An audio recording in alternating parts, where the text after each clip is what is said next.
Hi hello welcome to Rafi theatre. நான் உங்க ரஃபி. இன்னைக்கு திரை விமர்சன நேரத்தில் நம்ம பார்க்க போற படம் அமித் கோலானி இயக்கத்துல பாபி கான், ரஷிகா தகுல் இவங்க நடிப்புல ஜி5ல வெளிவந்திருக்க படம் தான் லாக் அவுட். இந்த படத்தோட கதையை பத்தி பார்க்கணும்னா, சோசியல் மீடியால பயங்கரமான இன்ஃபுளுசர். அவரோட ஆம்பிஷன் என்னன்னு கேட்டீங்கன்னா 10 மில்லியன் ஃபாலோயர்ஸை வந்து ரீச் பண்ணணும்.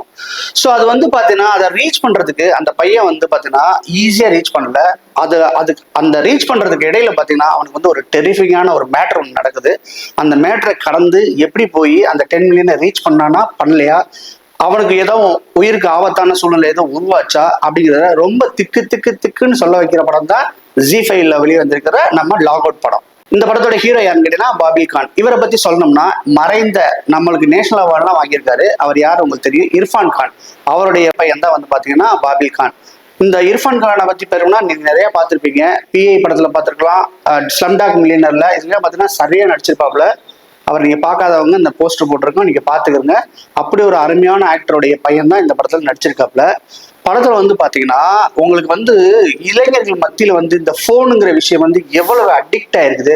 சும்மா சாதாரணமா ஆரம்பிக்கிறாங்க, லைக்ஸ் அதிகமா வருது, ஃபாலோவர்ஸ் அதிகமா வந்தோம்னா பாத்தீங்கன்னா அடிக்ட் ஆகி அப்பனெல்லாம் அடிக்கிற நிலைமைக்கு போயிடுறான் அந்த பையன். அப்பனா அடிச்சும் போடுறான். அந்த அளவுக்கு எனக்கு போனை புடுங்கினதுக்கானே அவனே அடிச்சு பார்ப்போம். அந்த அளவுக்கு இந்த காலத்து இளைஞர்கள்லாம் எப்படி இருப்பாங்கிறத இந்த படத்தின் வாயிலா சொல்லியிருக்காங்கன்னு தான் சொல்ல முடியும் இந்த லாக் அவுட். அதனால வந்து பாத்தீங்கன்னா இவர் இன்ஃபுளுன்ஸ் ஆன பின்னாடி பாத்தீங்கன்னா இன்கமும் ஜாஸ்தி ஆகுது. மணி காலங்களை வந்து போன்ல விரயம் பண்றது பிளஸ் இன்ஃபுளுசர் ஆகுறது. இது உன்னவே மோட்டாவை வச்சுக்கிட்டு சொந்தம் பந்தம் இந்த யாரும் தேவையில்லை, அம்மா தேவையில்லை, அப்பா தேவையில்லை, அக்கா தேவையில்லை, அக்கா பிள்ளைங்கலாம் தேவையில்லைன்னு சொல்லிட்டு முழுக்க இந்த இளைஞர்கள்லாம் எப்படி இருக்காங்கன்னு கேட்டீங்கன்னா ஃபுல்லா போன்லயே அடிக்ட் ஆயிருக்காங்க இல்லையா. ஸோ அவங்க வந்து இவர் பாத்தீங்கன்னா போன்லயே அடிக்ட் ஆயிருக்காரு. இவருக்கு வந்து பிளைண்டா ஃபாலோ பண்ற ஒரு கேர்ள், ஃபேன் பேஸ் கேர்ள், அவ என்ன பட்ட இவன் என்ன சொன்னாலுமே செய்யற அளவுக்கு வந்து பாத்தீங்கன்னா இவன் மேல வந்து ஒரு அன்பு கடந்த வெறி, பயங்கரமான ஒரு காதல் கூட சொல்லலாம். ஆனா ஆளுங்க யாருமே பார்த்தது இல்லை. சோசியல் மீடியால வந்து அவன் போடுற ட்ரெஸ்ஸா இருந்தாலும் சரி, அவன் வந்து ஒரு போன்ல வந்து ஒரு போனுக்கு ஆடு கொடுத்தா அந்த போனை வாங்குறது, இந்த மாதிரி பிளைண்டா ஃபாலோ பண்ற ஒரு கேளு.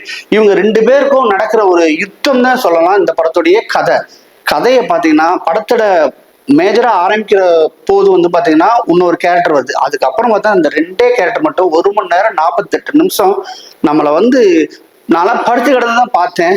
அப்படியே ஒரு 5 நிமிஷத்துலயே எந்திரிச்சு உட்காந்துட்டேன். ஸோ அந்த அளவுக்கு இந்த படம் வந்து பார்த்தீங்கன்னா செம்ம விறுவிறுப்பா போகுது. இந்த சோசியல் மீடியால வந்து இன்ஃபுளுசரா இருக்கிறவங்க எல்லாம் என்ன மாதிரி பார்வைப்படுறாங்கன்னா, இவங்க சார்ட் போட்டு எழுதுறாங்க, இன்னைக்கு இத்தனை ஃபாலோவர் வந்துச்சு, இன்னைக்கு இத்தனை ஃபாலோவர் வந்துச்சு.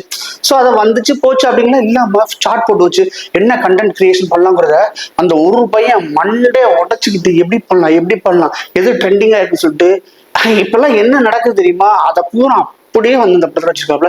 அதே மாதிரியே ஒரு கேர்ள் வந்து பாத்தீங்கன்னா அந்த போன்லயே அடிக்ஷனா இருக்கிற ஒரு கேர்ள் வந்து பாத்தீங்கன்னா அவன் போனு வந்து பாத்தீங்கன்னா அப்பா அம்மா அப்படிங்கிறாங்க.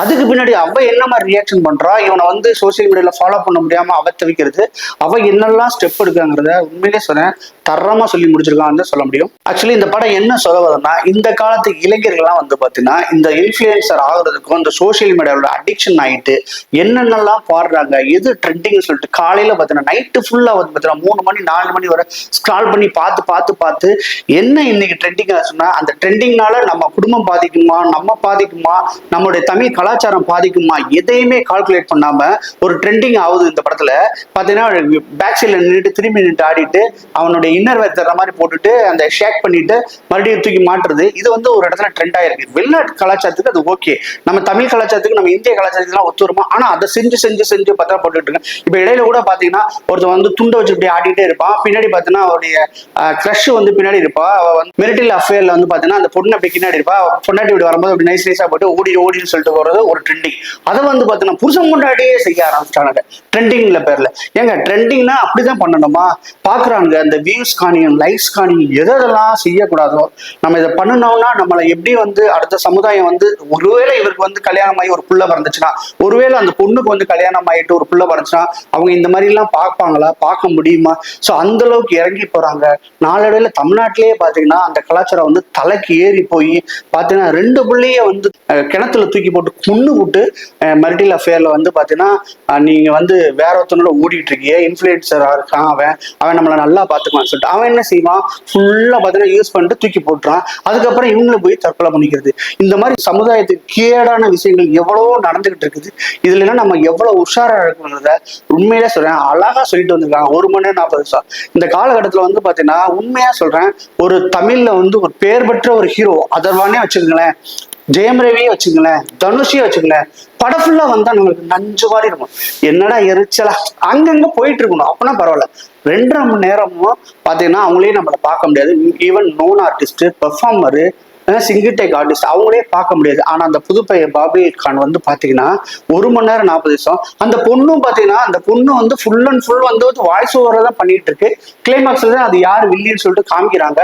அப்படின்னு அந்த பாபி கானுடைய ஆக்டிங்ல அப்பாவை வந்து நினைவுபடுத்துற அளவுக்கு அவன் அப்பாவை ஓவர் கம் பண்ணிடுவானோ நம்ம தெரியல, அந்த அளவுக்கு இந்த புது பையன் வந்து உட்கார வச்சிருக்காங்க. அவன் செய்யற சேட்டை, அவன் பதறது, அழுகிறது, போன் மிஸ் ஆயிடுச்சு என்ன செய்யறதுன்னு தெரியாம மண்டை குழம்பி போய் அவன் அங்கிட்டு ஓடுறான் இங்கிட்டு ஓடுறான், என்ன செய்யறது தெரியல. அவங்கள வந்து நம்மள எனிமையை வந்து ட்ராக் பண்றது, இந்த ட்ராக் பண்றது அவளுக்கு தெரிஞ்சு போய் அவ வேற ஸ்டெப் எடுக்குது.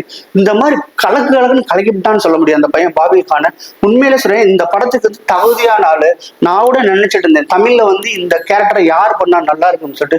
யார் பண்ணாலுமே நல்லா இருக்காதுங்க. அந்த அளவுக்கு இந்த பையன் வந்து பாத்தீங்கன்னா ரொம்ப நல்லா பண்ணிருக்கான். இப்ப வந்து ஓவேந்தன் பேபில வந்து நடிச்சிருக்காரு விஷ்ணு விஷால் தம்பி.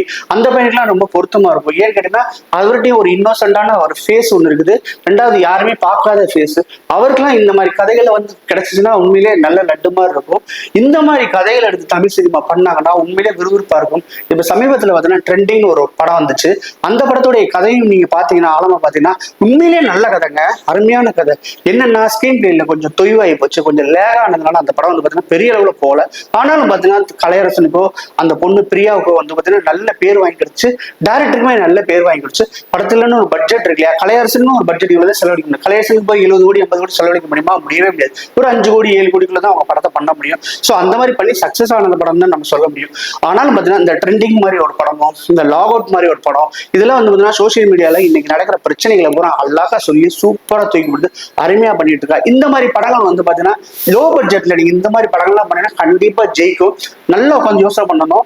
எப்படின்னு கேட்டா கிராமத்துல போய் ஒரு கோயில்ல போயிட்டு அருவா சண்டை, விட்டி சண்டை, ஜாதி சண்டைன்னு போட்டுக்கிட்டு இருக்கிறதுக்கு மத்தியில வந்து பாத்தீங்கன்னா படம் ஜெயிக்கணும்னு வச்சுக்கலேன். இந்த மாதிரி சப்ஜெக்ட் எடுத்து பண்ணா தமிழ் சினிமா உண்மையிலே ரொம்ப அலப்பறையா இருக்கும். இது வந்து பாத்தீங்கன்னா ஏ சென்டரையும் தாண்டி பி சென்டர் சி சென்டர்ல கூட ஒரு தகுதியான படம். இப்ப நீங்க வந்து கிராமத்துல ஒரு படம் பண்றீங்கன்னு வச்சுக்கலாம். இப்ப உதாரணத்துக்கு தலைவன் தலைவி வந்து சென்னையை காட்டிலும் பாத்தீங்கன்னா மதுரை, திருநெல்வேலி, தஞ்சாவூர் பக்கத்துலாம் பிச்சு ஓடுது. சேலம்லாம் அலப்பறை கொடுத்துக்கிட்டு இருக்கு இங்கே விட.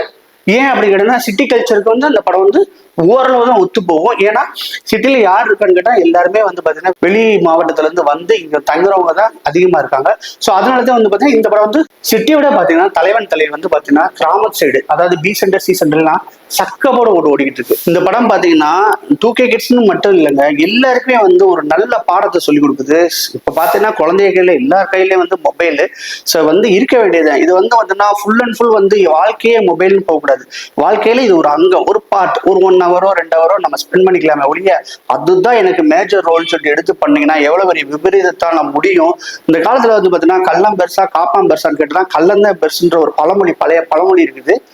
அந்த பழமொழிக்கு ஏற்ற மாதிரி எப்படிதான் நம்மளை சீட் பண்ணணும்னு பார்த்துக்கிட்டு எவ்வளவு பெரிய ஆள்லாம் ஏமாந்த கதைலாம் நம்மளுக்கு தெரியும் இந்த ஆன்லைன்ல. ஸோ அந்த மாதிரி சீட்டிங்லாம் நடந்துகிட்டு இருக்கு. அதாவது ஒரு குழந்தைக்கும் ஒருத்தருக்கும் வந்து ஒரு மனசு இருக்குது, வெளியில வரணுங்கிறத என்னுடைய நோக்கம்.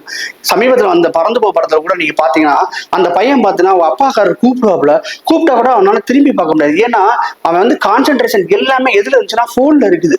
போன்ல இருக்கும்போது அப்பா தன்னுடைய பெத்த அப்பா கூப்பிடும் போதே அவன் காதுல விழாத அளவுக்கு அடிக்ஷன் பண்ணது எதுன்னு கிடையாது அந்த போன். ஸோ இந்த மாதிரி பண்ணது எவ்வளவு பெரிய ஆபத்து நீங்களே சொல்லுங்க. ஸோ வந்து திடீர்னு ஒரு அப்பங்காரம் கோவப்படுறான், அப்ப என்ன ஆகும்? ஸோ இந்த மாதிரி பிரச்சனைகள்லாம் வந்து இருக்கிறதுனால வந்து ஒரு லிமிட்னு ஒண்ணு இருக்குல்ல வாழ்க்கைக்கு. எல்லாமே பார்த்தீங்கன்னா அந்தந்த சீசன்ல வரும் போகும். அந்த காலத்துல பார்த்தீங்கன்னா சாட் பண்றது பார்த்தீங்கன்னா யாவோ மெசேஞ்சர், ஸோ அந்த மாதிரி வைபர் இந்த மாதிரி போயிட்டுருச்சு. இப்போ பார்த்தீங்கன்னா வாட்ஸ்அப் இந்த மாதிரி வந்துட்டு இருக்கு. அதுக்கடுத்து பார்த்தீங்கன்னா டிண்டர் வருது, என்ன சொல்றது, இன்ஸ்டாகிராம் வருது, அதுக்கடுத்து ட்விட்டரு, ஃபேஸ்புக்கு, என்னென்னமோ வந்துகிட்டு இருக்கு. அதை வந்து காலத்துக்கு போக்குல வந்து நம்மளை வச்சு சம்பாதிக்கிறதுக்கான ஒரு group, multinational company, MNC group வந்து பண்ணிக்கிட்டே தான் இருப்பாங்க. நம்ம அதுல வந்து அடிக்ஷன் ஆகாம வெளியில வரணும். இது வந்து பாத்தீங்கன்னா இந்த படத்து மூலமா வந்து நல்ல விஷயம் சொல்லியிருக்காங்க. கிளைமேக்ஸ்ல சொல்லியிருக்காங்க. கிளைமேக்ஸை பொறுத்தவரை என்னை பார்த்தா கொஞ்சம் ஸ்லோ மாதிரி தெரியும். ஆனா அதுதாங்க நிதர்சனமான உண்மை. போன்ல இருக்க வேண்டியதை வேணாம்னு சொல்லல. அது எந்த அளவுக்கு இருக்கணும், எந்த அளவுக்கு லிமிட்டா இருக்கணும், அது எப்படி பாதிச்சுங்கிறத அழகா தெளிவா சொல்லியிருக்க படம் தான் லாக் அவுட். இது பாத்தீங்கன்னா ஜி5ல வந்து டைரக்டாவே வந்து ஸ்ட்ரீம் ஆகி போயிட்டு இருக்குது. நானே வந்து பாத்தீங்கன்னா ரொம்ப நாளா நான் அந்த படத்தை பார்க்கவே இல்லை. சரி என்னதான் இருக்கு இந்த படத்துல பார்ப்போமே அப்படின்னு சொல்லிட்டு போய் பார்த்தோம்னா 2 பேருங்க. அந்த 2 பேரும் கூட சொல்ல முடியாது. ஒரே ஒரு பையன் தான் 1 மணி நேரம் 48 நிமிஷம் இழுப்பான். அந்த 40வது நிமிஷத்துல தான் 5-6 கேரக்டர் வருது. அந்த அளவுக்கு அழகா பண்ணியிருக்காங்க. இர்ஃபான் கானுடைய பையன் பாபி கானுங்கிறது பொருத்தமான ஒரு கேரக்டர். இந்த கேரக்டருக்கு அந்த டேரக்டர் வந்து நம்ம பாராட்டி ஆகணும், அமித் கோலானி. இது தவிர வந்து சினிமாட்டோகிராஃபி எல்லாமே, நைட் எஃபெக்ட்ஸ், சிஜி, விஎஃப்எக்ஸ் எல்லா ஒர்க்குமே நல்லா இருக்குது. ஏன்னா இன்ஸ்டா இன்ஃபுளுசர் அப்படிங்க போகும்போதே நிறைய சிஜி பண்ண வேண்டியது இருக்கும் இல்லையா, எல்லாமே கரெக்டாக பண்ணாங்க. அந்த 10 மில்லியன்ஸ் அவன் ரீச் ஆகும்போது அங்கே நடக்கிற ஒரு இன்சிடென்ட் வந்து ரொம்ப நல்லாவே காமிப்பாங்க. எந்த மாதிரிலாம் வந்து நடக்குதுங்கிறத ரொம்ப தெளிவாக சொல்லியிருக்காங்க. உங்களுக்கு வந்து பரபரப்புக்கு பஞ்சமே இருக்காது. என்னை பொறுத்தவரை இன்ஃபுளுசர்லாம் வந்து ரொம்ப வந்து எத்திக்காவும் கொஞ்சம் டீசெண்டாகவும் ரொம்ப வந்து என்ன சொல்றது ஒரு சோஷியல் இதாகவும் நடந்துக்கணும்னு நான் நினைக்கிறேன். லைக்ஸ் வரல, வியூஸ் வரலங்கிறதுக்காண்டி அநியாயத்துக்கு வந்து நம்மளுக்கு வரம்பு மீறி போறதுனால எவ்வளவு ஒரு ஆபத்துகள்லாம் முடியுது. நீங்க வந்து இன்ஃபுளுசர் வந்துட்டு ஒரு ஆட் எடுக்கும் போதே ஆடை பத்தி நிறைய வந்து ரிசர்ச் பண்ணுங்க. நேற்றுக்கு பாத்தீங்கன்னா ராணா டகுபதி வந்து இடி கூட்டு போயிட்டாங்க. ஏன்னு கேட்ட ஆன்லைன் சூதாட்ட ஆப்புக்கு வந்து பாத்தீங்கன்னா மாடலா இப்போ ஆட் பண்ணதுனால வந்து பாத்தீங்கன்னா கூட்டு போயிட்டாங்க. ஏற்கனவே சரத்குமாருக்கு பெரிய பிரச்சனை இருக்குது, விஜய் சேதுபதிக்கு பிரச்சனை இருக்குது. ஸோ ஆடு வந்து பாத்தீங்கன்னா எதுக்கு கொடுக்குறாங்க, மக்கள்கிட்ட இருந்து பணத்தை சுரண்ட, நடுத்தரவாதிகிட்ட இருந்து பணத்தை சுரண்ட தான் இந்த மாதிரி வந்து ஆன்லைன் சூதாட்டம்லாம் நடக்குது. ஸோ இதெல்லாம் வந்து நம்ம வந்து பெரிய பெரிய ஆர்டிஸ்டே மாட்டும் போது இன்ஃபுளுசர் எல்லாம் ரொம்ப உஷாரா இருக்கணும். அதை கூட இதை வந்து சின்ன விஷயமா ஒரு இடத்துல சொல்லியிருப்பாங்க. அது கூட நல்லாவே சொல்லியிருக்காங்கன்னு சொல்ல முடியும். பாபி கான் வந்து தரமான சாய்ஸ்ன்னு சொல்ல முடியும். இந்த படத்துக்கு ஒரு டீசன்ட் வாட்ச் தான் சொல்ல முடியும். இந்த படத்துக்கு பார்த்தீங்கன்னா என்னுடைய மார்க் பார்த்தீங்கன்னா 10க்கு 7.2 கொடுப்பேன். மீண்டும் வேறொரு வீடியோவில் சந்திக்கிறேன். அதுவரை பாய்.